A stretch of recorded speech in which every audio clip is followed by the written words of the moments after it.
Muitos, quando olham para mim hoje, com meus cabelos brancos e as mãos já enrugadas pelo tempo, veem apenas o final da história. Veem a mulher que se casou com o marido da chefe e cochicham que foi a vingança mais bem executada que já viram. Pensam que cada passo meu foi friamente calculado, um xadrez jogado em segredo para derrubar a rainha do seu trono e tomar tudo o que era dela. Eu entendo, de verdade. Por que pensam assim? A história parece um roteiro de novela, daquelas que a gente assiste comendo pipoca.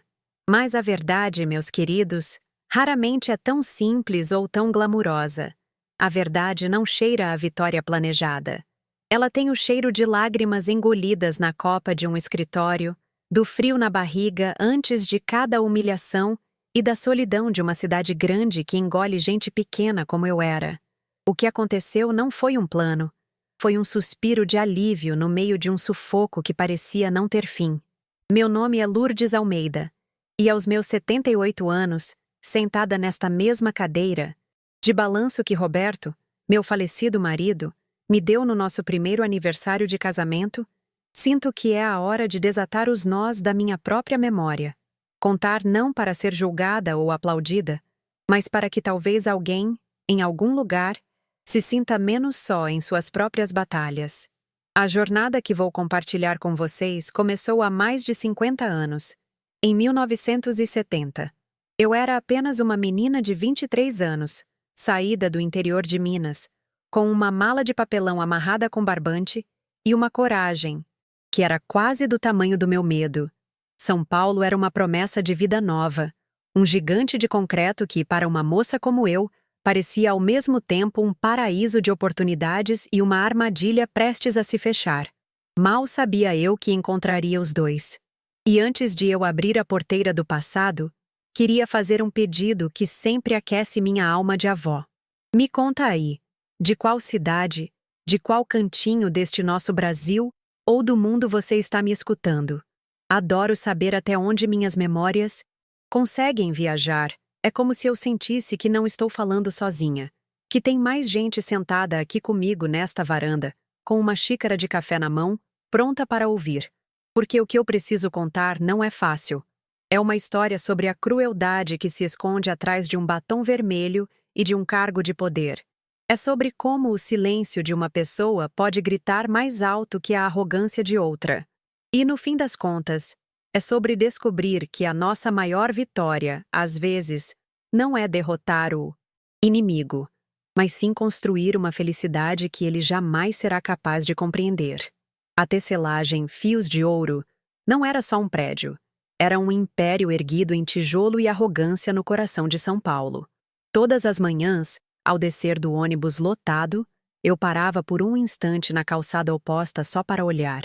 As janelas enormes pareciam olhos gigantes me vigiando, e o letreiro dourado brilhava de um jeito que quase feria a vista. Por dentro, o barulho era ensurdecedor, uma sinfonia industrial de teares batendo, rolos de tecido girando, e o cheiro forte de tinta e algodão cru que grudava na roupa e no cabelo. Meu lugar era num cantinho do setor administrativo, um aquário de vidro onde o silêncio era tão pesado quanto o barulho da fábrica. Eu me sentia um passarinho assustado que tinha entrado pela janela errada, um borrão de simplicidade mineira no meio de tanta riqueza e poderio paulistano. Minha casa, ou o que eu chamava de casa, era o extremo oposto daquele luxo.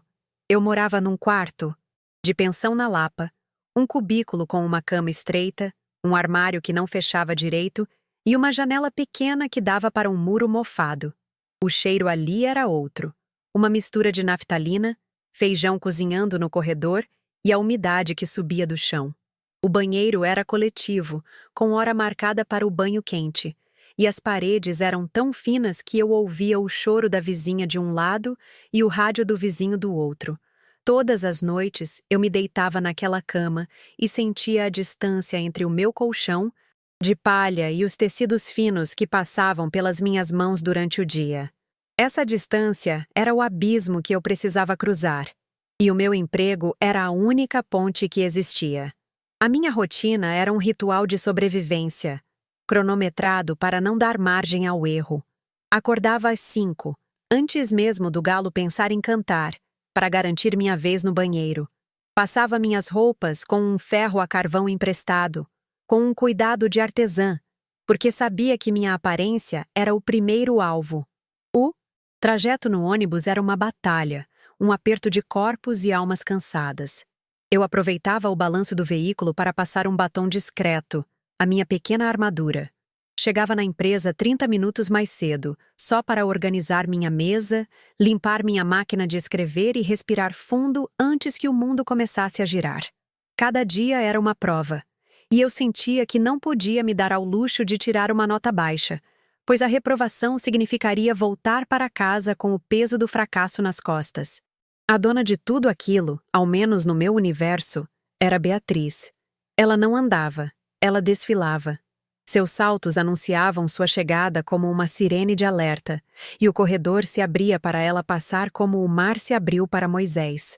O ar ficava mais denso, as conversas baixavam de tom e todo mundo de repente parecia extremamente ocupado. Ela era impecavelmente elegante, com tailleur que custavam mais do que eu ganhava em um ano, o cabelo sempre preso num coque perfeito e um perfume caro que deixava um rastro de poder por onde passava. Mas eram os olhos dela que me assustavam. Eram frios, analíticos, e pareciam capazes de enxergar todas as minhas inseguranças, todos os remendos da minha alma, e sentir um prazer imenso em cutucar cada um deles. Meu trabalho era ser a sua secretária pessoal, o que na prática significava ser uma extensão de suas vontades. Eu datilografava cartas, relatórios de produção, organizava sua agenda caótica e atendia telefonemas intermináveis. Minha máquina de escrever, uma Olivetti pesada e barulhenta, era minha companheira e minha torturadora. Eu precisava ser perfeita. Um erro de digitação, uma letra fora do lugar, e eu sabia que viria a repreensão. Lembro do suor frio que escorria pela minha nuca, da tensão nos meus ombros, do cuidado para que a fita de tinta não manchasse o papel timbrado. Eu desenvolvi uma habilidade quase cirúrgica na datilografia, não por talento, mas por puro medo. Cada página sem erros era uma pequena vitória silenciosa, uma batalha, vencida naquela guerra fria e diária. A primeira vez que ela se dirigiu a mim diretamente, a tensão se tornou real.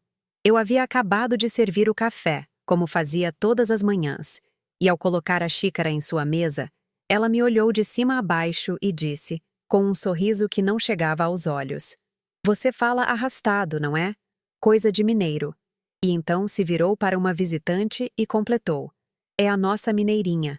Tem um bom coração, mas ainda estamos lapidando."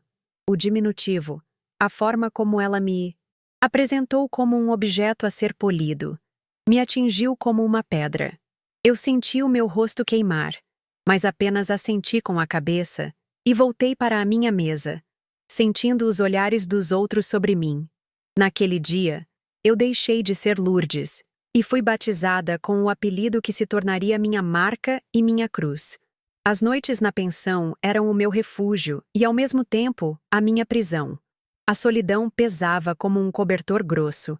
Eu não conhecia ninguém na cidade, não tinha amigos para desabafar ou uma família para me abraçar. Minha única conexão com meu mundo eram as cartas que eu escrevia para minha mãe. Sentada na beirada da cama, eu enchia as páginas com mentiras doces. Contava sobre a beleza da cidade, sobre como meu trabalho era importante, sobre o quanto eu estava aprendendo. Omitia as noites mal dormidas, o nó constante na garganta, a sensação de ser invisível e inadequada. Eu descrevia a fios de ouro como um lugar mágico. Cada carta enviada era um pedaço da minha força que ia embora, porque eu precisava parecer forte para eles, que tanto dependiam de mim. O dinheiro era outra preocupação constante, uma matemática que nunca fechava. Meu salário era contado. Assim que o recebia, no envelope pardo, eu já o dividia. Uma parte para o aluguel da pensão, uma parte para a comida, que era simples e repetitiva, e a maior parte ia num envelope, pelo correio, para Minas. Era o dinheiro que pagava os remédios do meu pai, e ajudava a colocar comida na mesa dos meus irmãos mais novos. Para mim, sobrava quase nada. Eu andava quilômetros para economizar o dinheiro de uma passagem de ônibus, olhava as vitrines com um desejo doído no peito e aprendi a costurar minhas próprias roupas, remendando e transformando peças velhas. A dependência daquele emprego era absoluta, uma corrente invisível que me prendia àquela mesa e àquela mulher. Ainda assim, havia fagulhas de luz naquela escuridão. Havia a dona Elvira, da Copa, uma senhora portuguesa que sempre guardava um pão doce para mim e piscava o olho em cumplicidade quando Beatriz passava. Havia o seu Osvaldo, o porteiro, que me cumprimentava com um "Bom dia, Flor Mineira", todas as manhãs, e me fazia sorrir. Eram pequenas gentilezas, gestos minúsculos de humanidade que me lembravam que o mundo não era feito apenas de crueldade. Eu me agarrava a esses momentos como um náufrago se agarra a um pedaço de madeira. Eram eles que me davam fôlego para mergulhar de volta no dia seguinte, para enfrentar os olhos frios e a voz cortante que me esperavam no andar de cima.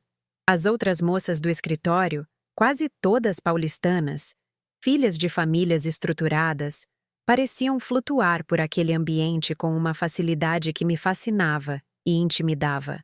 Elas falavam sobre os bailes do fim de semana, sobre os namorados, sobre as lojas da Rua Augusta. Eu ficava em silêncio na minha mesa, ouvindo aquele universo tão distante do meu. Elas não eram más comigo, apenas indiferentes. Para elas, eu era uma peça exótica na mobília do escritório, a mineirinha quieta que trabalhava demais e não tinha vida social. Essa invisibilidade me protegia de algumas coisas, mas também aprofundava a minha solidão. Eu era um satélite girando em torno de um planeta ao qual eu nunca pertenceria de fato, sempre do lado de fora. Dessa forma, a vida foi se assentando numa normalidade dolorosa. A rotina era a mesma: o medo pela manhã, a tensão durante o dia, a solidão à noite. Eu me acostumei com o nó na garganta, com a sensação de pisar em ovos com um sorriso forçado para esconder o choro. Era uma vida de funâmbula, equilibrando-me numa corda bamba entre a necessidade e a humilhação, com o abismo da derrota sempre me esperando lá embaixo. Eu havia construído uma casca, uma proteção fina, mas que me permitia sobreviver. O que eu não sabia era que a vida não estava satisfeita com aquela estabilidade frágil. Uma rachadura estava prestes a aparecer, um tremor que abalaria minhas estruturas e mudaria para sempre o rumo da minha história. A rachadura que mudaria tudo começou numa terça-feira cinzenta, daquelas que São Paulo parece usar para combinar com o humor de seus habitantes. A fios de ouro estava em polvorosa. Uma comitiva de investidores alemães chegaria na manhã seguinte, e o sucesso de um novo contrato milionário dependia daquela visita. Por quase 2 semanas, eu trabalhei até o sol se pôr, e às vezes, até depois disso. Datilografei planilhas, tabelas e relatórios intermináveis, refazendo cada página ao menor sinal de imperfeição. Naquela terça, eu finalmente terminei. Eram 50 páginas, impecáveis, sem uma única rasura. O trabalho mais importante que eu já havia feito. Sentia um orgulho miúdo, uma sensação rara de competência. Eu empilhei as folhas com um cuidado quase sagrado, sentindo o peso do meu esforço nas mãos. Era a minha chance de provar meu valor. Com a pilha de relatórios nos braços, bati na porta de Beatriz. "Entre." A voz dela soou mais cortante que o normal. Ela estava ao telefone, gesticulando com impaciência. Apontou para um canto da sua mesa gigantesca e eu depositei os papéis ali, com a reverência de quem entrega uma oferenda. Fiquei esperando, em pé, enquanto ela terminava sua ligação com uma rispidez que me fez encolher. Ao desligar, ela pegou a xícara de café fumegante, deu um gole e folheou a primeira página do meu trabalho. "Vamos ver se a mineirinha conseguiu fazer algo direito pelo menos uma vez", ela murmurou, mais para si mesma do que para mim. E então, no meio de um gesto brusco para apontar um número na página, o cotovelo dela bateu na xícara. O tempo pareceu congelar e se mover ao mesmo tempo. Eu vi a porcelana branca virar no ar, vi o líquido escuro e fervente voar num arco perfeito e cair bem no centro da minha pilha de trabalho. O som do café encharcando as 50 páginas foi um chiado abafado, quase um suspiro de morte. Uma mancha marrom escura se espalhou instantaneamente, como sangue num tecido branco, borrando a tinta preta, deformando as linhas retas que eu levei horas para alinhar. O cheiro de café torrado e papel molhado subiu forte, um aroma que para sempre se tornaria o cheiro da minha mais profunda humilhação. Por um segundo, que pareceu uma eternidade, o único som na sala foi o gotejar lento do café da mesa para o carpete caro. A primeira reação dela não foi de susto ou de desculpa. Foi de uma fúria fria e calculada. Seus olhos se cravaram nos meus. E com uma voz que cortava como vidro, ela silvou. Olha só o que você fez. Eu não conseguia entender. Eu estava a metros de distância. Você e essa sua mania de colocar as coisas no meu caminho, está vendo? Incompetente. Irresponsável. Meu corpo inteiro travou. Senti o sangue fugir do meu rosto, deixando para trás um frio gelado, e minhas mãos, que antes seguravam o trabalho com tanto orgulho, começaram a tremer violentamente. Um enjoo subiu pela minha garganta, um nó tão apertado que eu não conseguia respirar, muito menos formular uma palavra de defesa. O mundo inteiro pareceu se resumir àquela mancha nojenta e à acusação dela ecoando na sala. A porta do escritório de vidro estava entreaberta, e a voz de Beatriz se projetou para o corredor, para que todos ouvissem o espetáculo. Agora! O que eu faço agora? Ela gritou, levantando-se e apontando para a bagunça. Os alemães chegam amanhã e não temos mais os relatórios, por sua culpa. Ela se virou para mim, o rosto vermelho de uma raiva que parecia deliciá-la. O que eu vou dizer a Pond? Eles? Que a minha secretária é uma completa desastrada que não consegue fazer uma única coisa direito? Cada palavra era um tapa no meu rosto. Eu fiquei ali, paralisada, sentindo os olhares curiosos e penalizados dos outros funcionários. Eu era a atração principal no circo particular de Beatriz, e a humilhação era completa, pública e irrevogável. Não sei de onde tirei forças para me mover. Minhas pernas pareciam feitas de chumbo. Eu dei um passo à frente, peguei a pilha de papéis encharcados e quentes. O calor queimou a ponta dos meus dedos, mas a dor era insignificante perto do incêndio que acontecia dentro de mim. Com a cabeça baixa, sem olhar para ninguém, eu me virei e caminhei de volta para a minha mesa. Cada passo era uma tortura. Eu sentia os olhos de todos cravados na minha nuca. Ouvia os cochichos que começavam a surgir. Sentei na minha cadeira, coloquei um monte de papel arruinado na minha frente e fiquei olhando. As lágrimas queriam vir, um dilúvio delas. Mas o choque era tão grande que elas secaram antes mesmo de nascer. Ali estava a prova física do meu esforço, transformada em lixo pela crueldade dela. Naquele instante, sentada diante dos destroços do meu trabalho, algo dentro de mim se quebrou para sempre. Não era mais sobre aguentar um dia ruim, sobre engolir um apelido ou uma crítica. Era sobre a aniquilação da minha dignidade. A ideia de simplesmente levantar, pegar minha bolsa e nunca mais voltar era um grito na minha mente. Mas o grito era silenciado por outra imagem. O rosto da minha mãe, a necessidade da minha família. Voltar para casa derrotada, como eu sempre soube, não era uma opção. Então, um novo dilema nasceu ali, em meio ao cheiro de café e desespero. Continuar a ser o saco de pancadas de Beatriz, morrendo um pouco a cada dia, ou encontrar uma forma de lutar, mesmo sem ter arma alguma? Eu não sabia como, mas sentia que aquela tinha sido a última vez que eu ficaria em silêncio. Depois que a porta do escritório de Beatriz se fechou, deixando-me com os destroços do meu trabalho, a fúria que senti foi diferente de tudo. Era uma raiva fria, silenciosa e estranhamente energizante. O choro secou e em seu lugar nasceu uma teimosia de ferro. Eu não ia dar a ela o prazer de me ver derrotada. Fui até a copa, lavei o rosto, bebi 3 copos de água e voltei para a minha mesa. Peguei uma nova resma de papel, Troquei a fita da máquina de escrever e comecei tudo de novo. Datilografei a noite inteira, movida por um café forte e um sentimento novo de desafio. Cada tecla batida era um pequeno ato de rebelião. Eu não estava mais fazendo aquele trabalho para ela, para os alemães ou para a empresa. Estava fazendo por mim, para provar a mim mesma que ela podia destruir meu papel, mas não a minha capacidade. Na manhã seguinte, antes de qualquer pessoa chegar ao andar, eu coloquei a nova pilha de relatórios, idêntica à anterior, perfeitamente alinhada, no centro da mesa de Beatriz. Voltei para o meu lugar e esperei.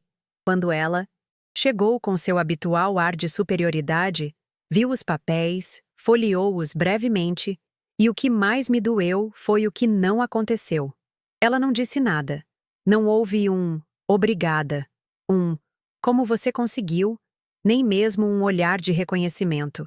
Ela simplesmente pegou os relatórios como se eles tivessem se materializado ali por mágica e os levou para a sala de reuniões. Aquele silêncio, aquela anulação completa do meu esforço sobre-humano, foi mais cruel do que qualquer grito. Foi a confirmação de que, para ela, eu era menos que um fantasma. Era uma ferramenta que deveria funcionar sem falhas e sem reconhecimento. Foi a indiferença dela que finalmente quebrou a minha represa interna. Era uma coisa ter meu trabalho destruído por um ato de maldade. Outra completamente diferente era ter meu sacrifício ignorado como se não fosse nada. Senti uma pontada no peito, uma dor aguda de invisibilidade. Levantei-me, caminhei em transe até a copa, o único lugar sem janelas para o resto do escritório. Fechei a porta e desabei. As lágrimas que eu segurei por 24 horas vieram com uma força violenta, soluços que sacudiam meu corpo inteiro. Um choro de exaustão, de raiva e de uma solidão tão profunda que parecia não ter fundo. Eu me encolhi num canto, abraçando meus joelhos, desejando desaparecer, desejando estar em qualquer outro lugar do mundo, longe daquele prédio, daquela cidade, daquela vida. A porta se abriu suavemente, e eu me encolhi ainda mais, tentando abafar o som do meu choro, certa de que seria repreendida por estar ali. Mas não era a voz de Beatriz. Era um silêncio. Levantei os olhos, vermelhos e inchados, e vi um par de sapatos masculinos, caros, mas gastos. Era o senhor Roberto, o marido dela, o dono silencioso da Fios de Ouro. Eu sempre o via de longe, uma figura elegante e melancólica que parecia não pertencer àquele lugar, um homem cuja tristeza era quase palpável. Ele não disse uma palavra. Apenas me olhou com uma compaixão que me desarmou completamente. Seus olhos, que eu sempre achei que eram apenas tristes, tinham uma profundidade de quem reconhecia a dor, de quem era íntimo dela. Sem dizer nada, ele tirou do bolso do paletó um lenço de linho branco, perfeitamente passado, e estendeu para mim. Hesitante, eu o peguei. O tecido era macio e cheirava a um sabão suave, um cheiro de cuidado, de casa, que contrastava com o cheiro de tinta da fábrica. Enquanto eu secava o rosto, ele se virou, encheu um copo com água do filtro de barro e me ofereceu. Minhas mãos ainda tremiam quando peguei o copo. Ninguém merece chorar desse jeito, ele disse finalmente, a voz baixa e um pouco rouca, como se não fosse acostumado a usá-la, principalmente quando se tem razão.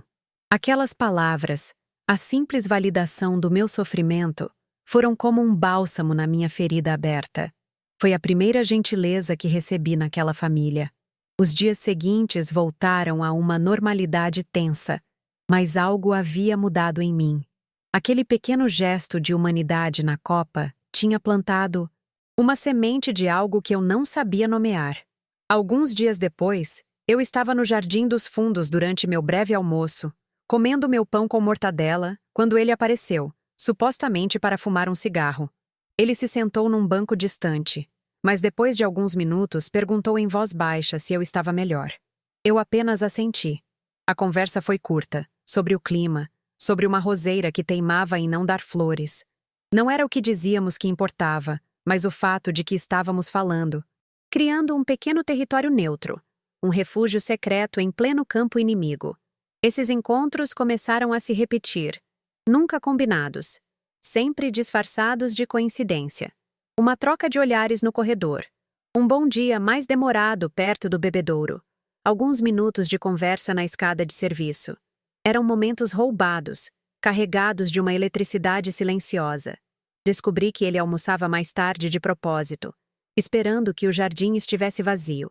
Descobri que ele passava pela copa com mais frequência do que o necessário. E eu, sem admitir para mim mesma, também comecei a frequentar mais esses lugares.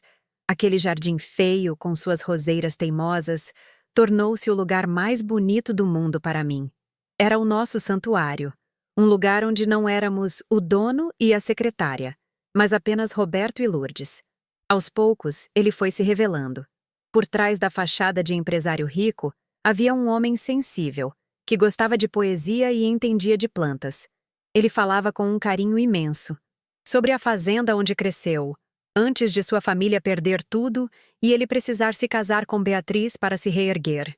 Vi que sua elegância não era arrogância, mas uma espécie de armadura, assim como meu batom discreto era a minha. Ele carregava uma resignação que me partia o coração, a aceitação de uma vida que não era a que ele tinha sonhado. A tristeza em seus olhos era o luto por si mesmo, por um homem que ele foi forçado a abandonar para sobreviver no mundo de sua esposa. E se ele se revelava, eu também me permitia ser vista. Pela primeira vez em São Paulo, eu tinha alguém com quem conversar de verdade. Contei a ele sobre a saudade da minha família em Minas, sobre o cheiro da terra molhada, sobre o gosto do queijo que minha mãe fazia. Falei dos meus medos, da minha solidão, da pressão que sentia para não fracassar. Ele ouvia com uma atenção que me fazia sentir a pessoa mais importante do mundo. Ele não me julgava, não me diminuía com apelidos. Ele via a Lourdes, não a Mineirinha. Com ele, eu não precisava ser forte o tempo todo. A amizade dele era um espelho que me mostrava uma versão de mim mesma que eu estava começando a esquecer que existia. Numa tarde chuvosa, encontramos abrigo sob a marquise do depósito nos fundos. Foi ali que ele me contou sobre o casamento dele. Falou sem amargura, com uma tristeza mansa, de como o amor nunca fez parte do contrato. O casamento era um negócio, uma união de famílias para fortalecer o império Fios de Ouro. Ele me contou que Beatriz o via como mais uma de suas aquisições, um marido para exibir em eventos sociais, mas cujas opiniões e sentimentos eram constantemente invalidados dentro de casa. Ela o controlava através do dinheiro e do poder que vinham da família dela, lembrando-o sempre de sua posição de dependência. Ele era um prisioneiro numa gaiola de ouro. Ao ouvi-lo, uma ficha caiu para mim com um estrondo. Eu e ele, de formas tão diferentes, éramos prisioneiros da mesma pessoa. Eu era prisioneira. Pela minha necessidade de um salário para sobreviver, ele era prisioneiro por um acordo que lhe roubou a alma em troca de estabilidade financeira. A crueldade que Beatriz exercia sobre mim no escritório era apenas um reflexo da tirania que ela exercia em casa, sobre ele. Naquele momento, ele deixou de ser o Senhor Roberto, o patrão inalcançável. Ele se tornou um companheiro de cela, um igual na dor. E a compaixão que senti por ele foi imensa, uma onda que varreu para longe o resto do medo que eu ainda tinha. Essa percepção mudou tudo para mim. A presença de Beatriz ainda me causava calafrios, mas agora havia algo mais. Havia um segredo, uma aliança silenciosa que me fortalecia por dentro. Eu conseguia suportar suas críticas e seu desprezo com uma nova calma, porque eu sabia de algo que ninguém mais sabia. Sabia da fragilidade que se escondia por trás daquele poder todo. Eu e Roberto tínhamos nosso pequeno mundo, invisível aos olhos dela, e isso me dava uma sensação de poder que nenhum cargo ou salário poderia comprar. A humilhação ainda doía, mas não me quebrava mais, porque eu não estava mais sozinha. Nossas conversas se tornaram a parte mais importante dos meus dias. Falávamos sobre tudo, menos sobre o futuro. O futuro era um território proibido, um lugar que não nos atrevíamos a imaginar. Falávamos de livros que líamos, de músicas que gostávamos, de sonhos que tínhamos quando éramos jovens. Eu queria ter sido agrônomo, ele me disse uma vez, com um sorriso triste. Gosto mais de terra do que de tecido. E eu lhe contei que sonhava em ter uma pequena loja, um armarinho, cheio de linhas e botões coloridos.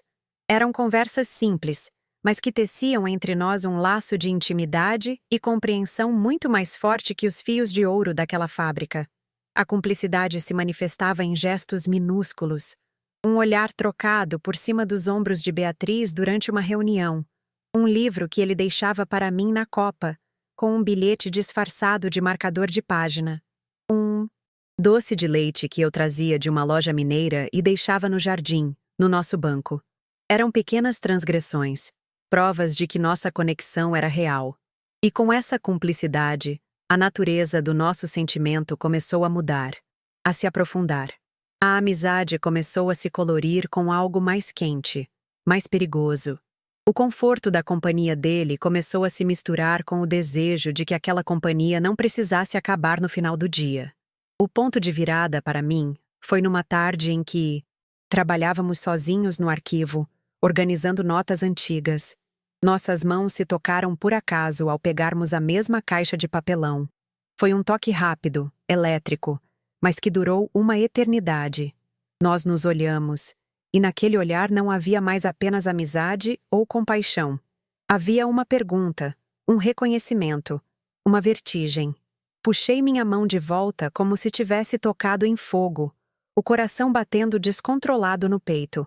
O ar ficou pesado, e o silêncio que se seguiu foi mais revelador do que qualquer declaração.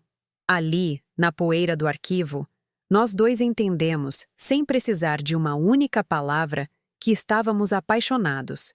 A descoberta me apavorou. Eu, Lourdes, uma moça direita do interior, que sempre andou na linha, apaixonada pelo marido da minha chefe. Era um roteiro para o desastre, uma violação de todas as regras morais que me ensinaram. Passei noites em claro, lutando contra o que sentia. Tentava me convencer de que era gratidão, que era pena, que era carência. Mas Era eu mentira. sabia que o que eu sentia por Roberto era genuíno, um sentimento que brotava do lugar mais honesto da minha alma. Era um amor nascido da dor compartilhada, do reconhecimento de uma alma gêmea na solidão. Como algo que parecia tão certo podia ser tão terrivelmente errado? Ele também estava em conflito. Eu via em seus olhos a mesma luta. O casamento dele era uma farsa, mas na sociedade daquela época, o divórcio era um escândalo, uma guerra que destruía reputações, principalmente para um homem, que vivia em parte do prestígio da família da esposa. Ele era um homem honrado, preso entre a infelicidade que conhecia e um amor que o assustava com a promessa de felicidade e a ameaça de ruína. Ele tinha mais a perder do que eu, ou pelo menos, era o que eu pensava na época. Sua prisão era mais luxuosa, mas as grades eram igualmente fortes. Mesmo com todo o medo, não conseguimos nos afastar. Era como se uma força magnética nos puxasse um para o outro. Nosso amor não era dito em palavras, mas vivido em atos. Era na maneira como ele me olhava, com uma ternura que me aquecia por dentro. Era na forma como eu guardava para ele o último pedaço de bolo na copa. Ele começou a me deixar pequenos poemas, copiados à mão, em papéis dobrados que eu encontrava nos lugares mais inesperados. Eram versos de Drummond, de Bandeira, que falavam de amor, de esperança e de espera. Eram a nossa linguagem secreta, a nossa forma de dizer "eu te amo", sem colocar nosso mundo em risco. O perigo, no entanto, era um terceiro personagem nessa história, sempre presente. A possibilidade de sermos descobertos nos rondava como uma sombra. Cada encontro rápido era carregado de adrenalina. Cada conversa, um risco calculado. Começamos a nos preocupar com os olhares dos outros funcionários. Será que a dona Elvira da Copa desconfiava? E o seu Osvaldo, o porteiro? O medo nos tornava mais cautelosos, mas também intensificava cada momento roubado. 1 minuto de conversa no jardim valia por horas. Um olhar trocado, No corredor era uma declaração. O amor proibido tem esse poder.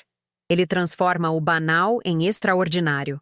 Uma vez, o desastre quase aconteceu.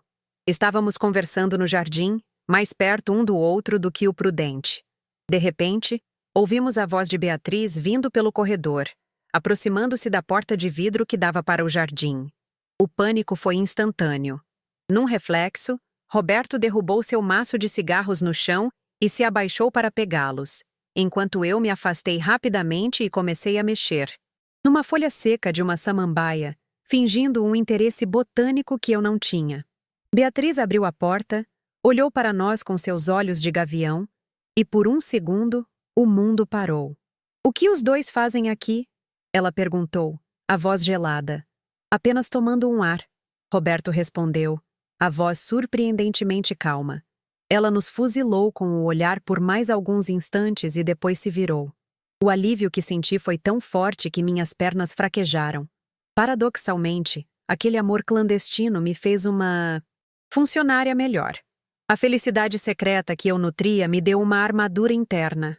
As grosserias de Beatriz já não me atingiam com a mesma força.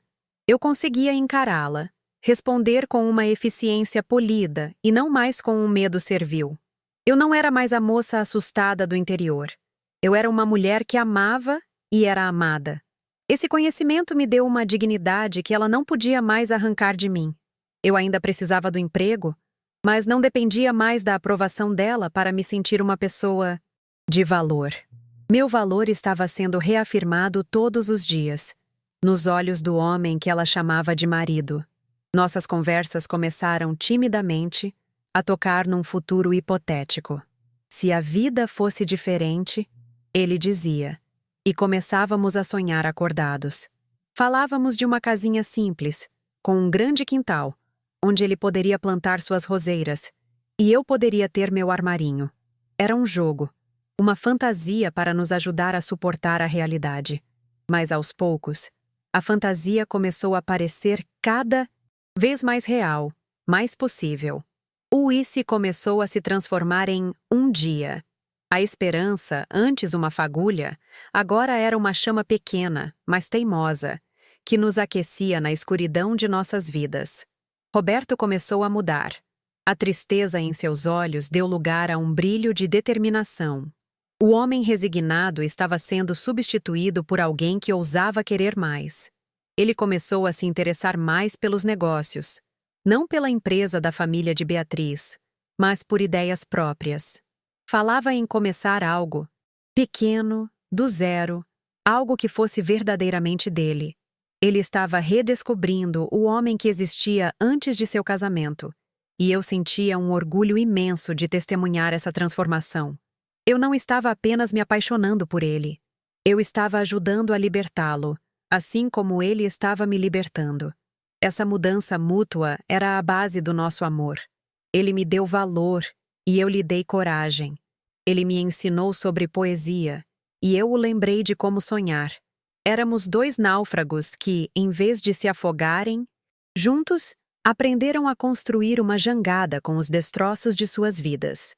Aquele amor não era um roubo ou uma traição no sentido mais baixo da palavra. Era um resgate mútuo. Nós nos encontramos no fundo do poço e, de mãos dadas, começamos a escalar em direção à luz, mesmo sem saber se chegaríamos ao topo. Mas a luz em nossos olhos não passou despercebida.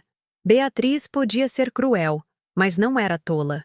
Ela começou a notar a mudança em mim, a forma como eu não baixava mais os olhos, a confiança recém-descoberta na minha postura. Ela percebia a distância crescente de Roberto, seus silêncios mais longos, seus olhares perdidos em pensamentos que claramente não a incluíam. A intuição de uma mulher traída é uma arma poderosa, e a dela estava sendo afiada. Ela não sabia o que, nem como, mas sentia que algo estava acontecendo bem debaixo de seu nariz. O ar no escritório ficou ainda mais rarefeito. Eu sentia o peso do olhar dela sobre mim constantemente. Cada vez que eu ia à copa, cada vez que eu atendia um telefonema, eu sentia sua vigilância. Ela começou a me dar tarefas impossíveis, a criar armadilhas para me ver falhar, como se quisesse provar para si mesma que sua desconfiança tinha fundamento. Roberto e eu tivemos que nos tornar ainda mais discretos. Nossos encontros se tornaram mais raros e arriscados. A fantasia doce do nosso amor estava sendo invadida pela realidade áspera do perigo. O cerco estava se fechando. Beatriz começou a fazer perguntas sutis, mas venenosas. Você parece mais feliz, Lourdes. Arrumou um namorado? Ela me perguntou um dia, com um sorriso falso. Em outra ocasião, comentou com Roberto na minha frente. Você e a mineirinha vivem sumindo. Devem gostar muito do café da copa.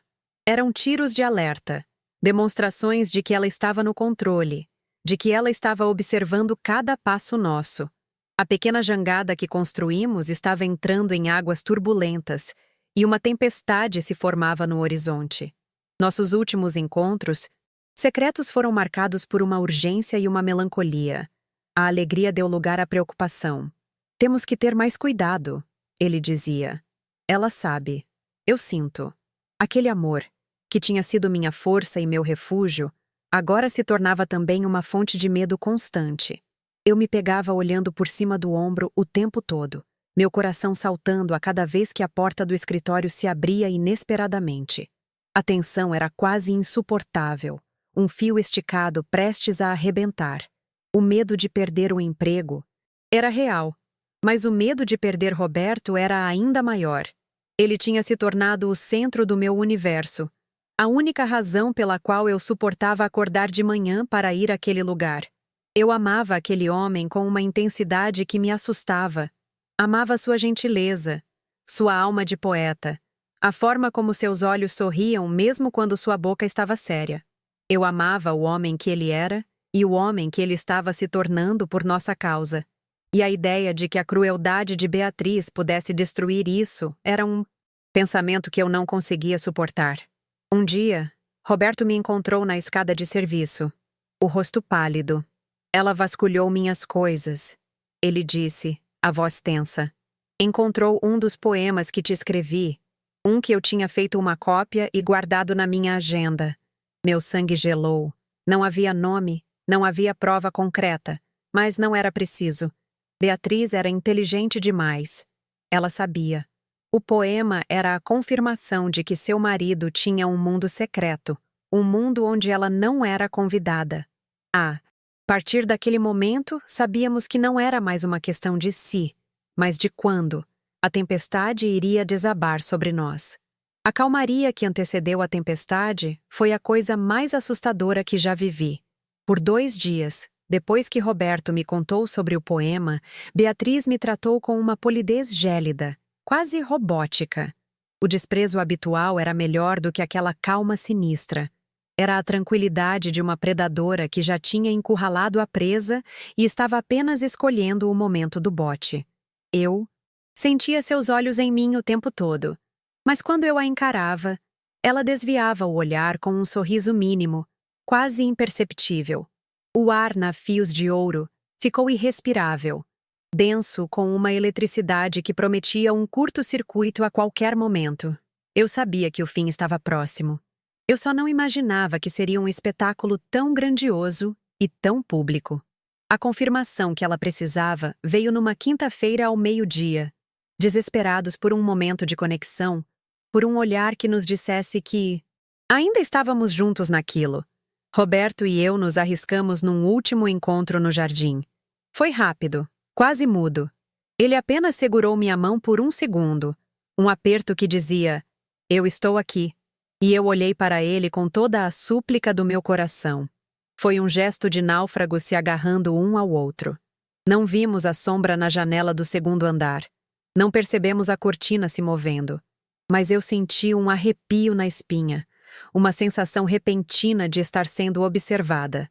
Quando olhei para cima, não havia nada. Mas era tarde demais.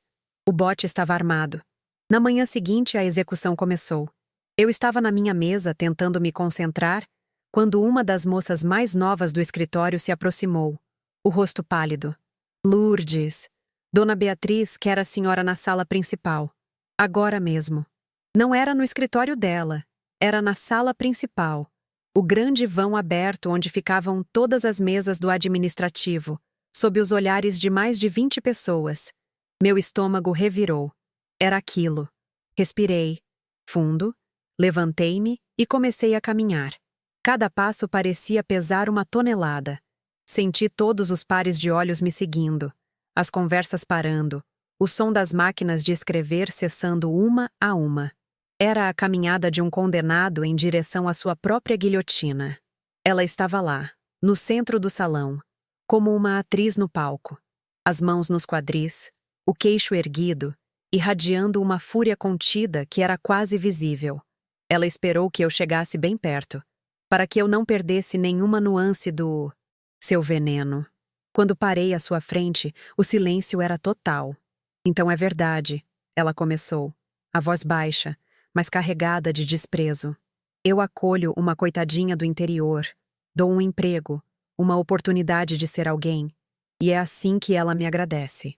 Ela fez uma pausa dramática, olhando ao redor para garantir que tinha a atenção de todos. A mineirinha, sem modos, não se contentou com o salário. Ela quis o dono também. A partir daí, a voz dela subiu de tom, transformando-se num grito agudo, que ecoava pelo andar inteiro. Era uma performance de fúria e humilhação. Sua revista sem vergonha? Pensa que eu não sei? Pensa que eu não vejo os olhares, os encontros secretos? Você é uma ladra de marido. Ela andava de um lado para o outro na minha frente, gesticulando, o rosto vermelho, completamente entregue ao prazer de me destruir publicamente. Eu fiquei ali, parada, uma estátua de sal, sentindo cada palavra como um golpe físico. As acusações eram tão vis, tão cruéis, que pareciam me sujar, me cobrir com uma lama que eu nunca conseguiria limpar.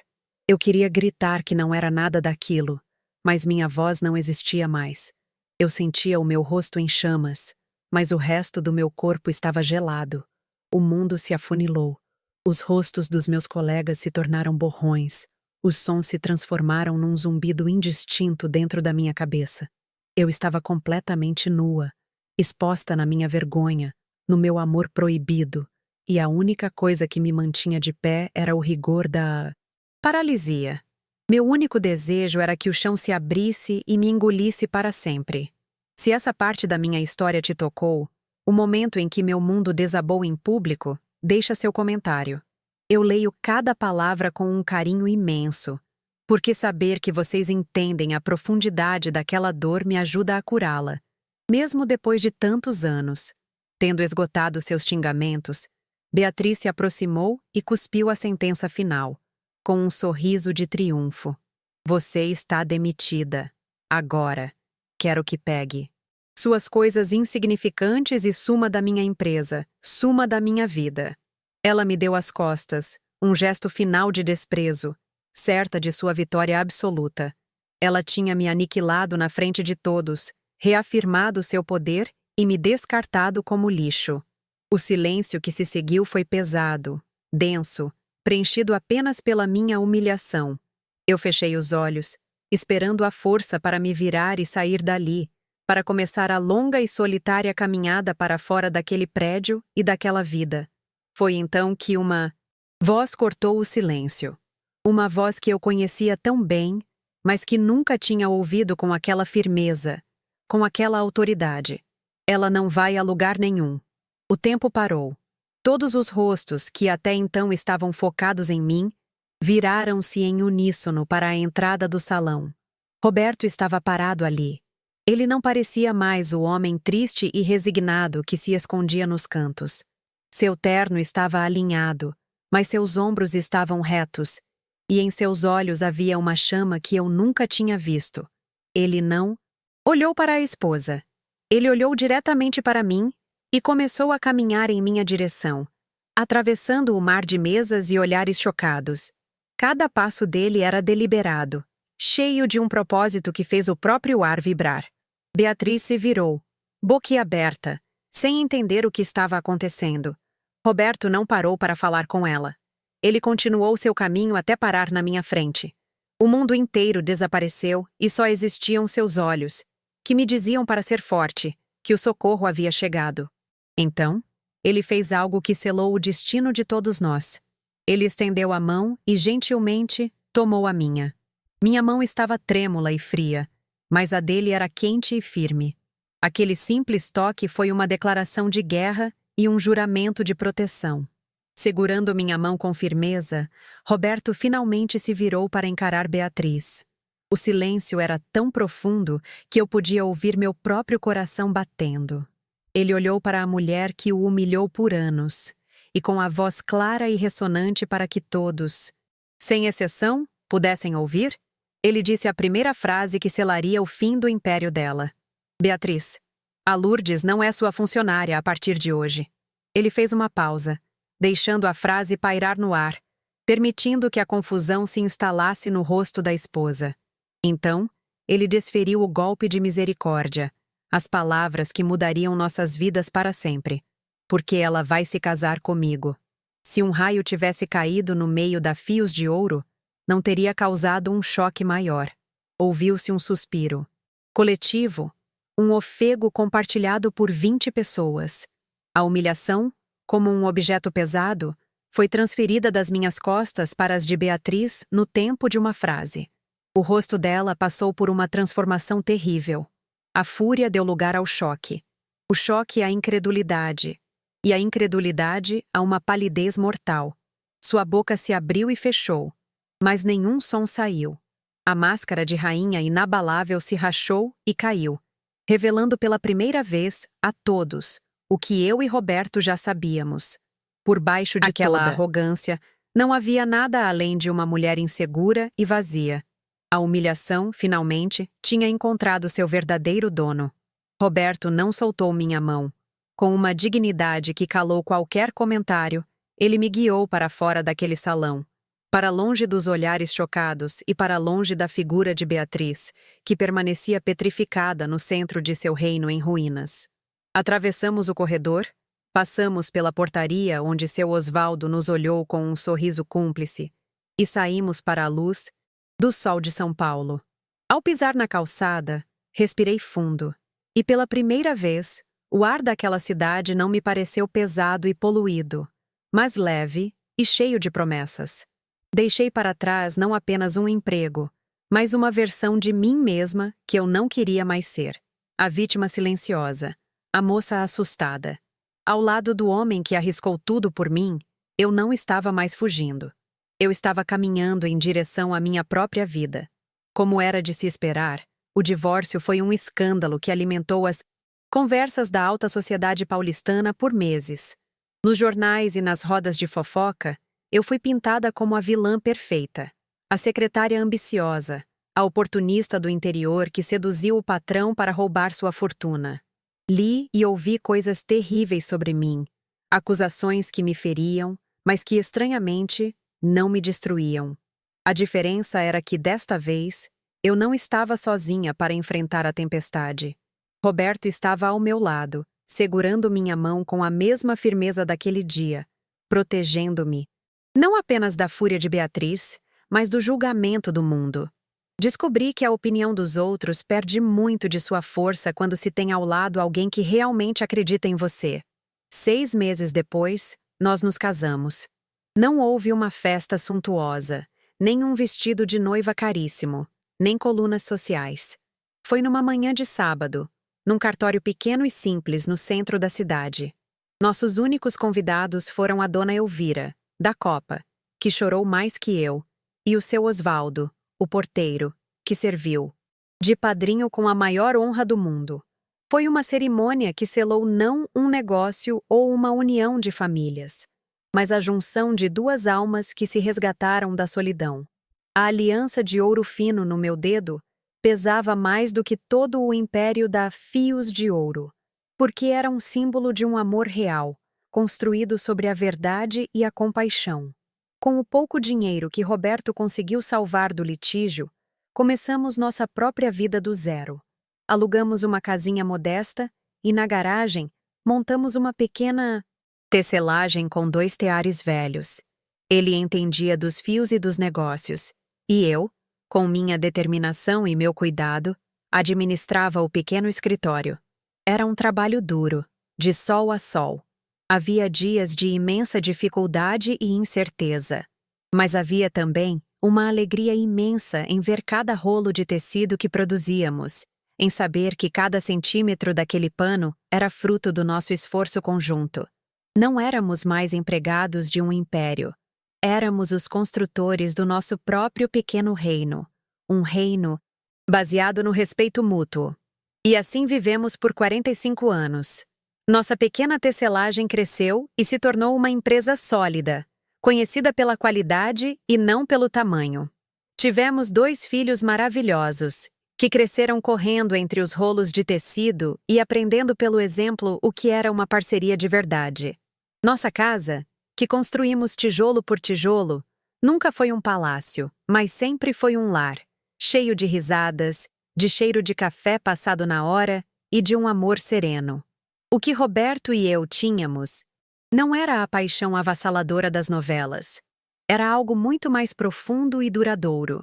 A cumplicidade de quem conhece as cicatrizes um do outro e as beija com ternura todos os dias.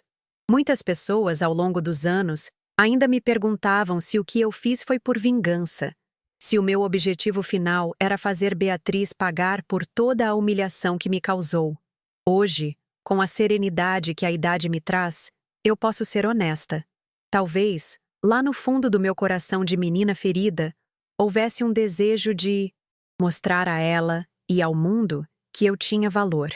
Seria mentira dizer que não senti uma ponta de justiça poética ao vê-la perder a pose. Mas a verdade é que o motor principal das minhas ações, e das de Roberto, nunca foi a vingança. Foi o amor. Foi a busca desesperada por um porto seguro no meio de um oceano de infelicidade. A verdadeira vitória, a minha grande e silenciosa vingança, se é que podemos chamar assim, não foi tomar o marido dela. Foi construir a felicidade que ela, com todo o seu dinheiro e poder, nunca soube o que era. Foi ter um companheiro que me olhava com admiração, ter filhos que me enchiam de orgulho, e acordar todos os dias com um sentimento de paz no coração. Foi descobrir que a riqueza não está no brilho do ouro, mas no calor de uma mão que segura a sua nos momentos difíceis. A maior lição que tirei de tudo isso é que a felicidade é a única vingança que vale a pena, porque ela não envenena quem a pratica. Pelo contrário, ela cura. Por isso hoje, aqui na minha varanda, olhando meus netos correrem no jardim, eu conto essa história. Conto para que vocês saibam que as voltas que a vida dá são, de fato, mais surpreendentes que qualquer novela. E digo, principalmente às minhas netas e a todas as moças que me escutam. Nunca, em hipótese alguma, deixem que alguém diminua quem vocês são ou o valor que vocês têm. O fundo do poço pode ser um lugar assustador, mas às vezes ele é exatamente o chão firme de que a gente precisa para tomar o impulso mais forte de nossas vidas. E acreditem, a vista do topo, quando se chega lá por mérito e amor, é a coisa mais linda que existe.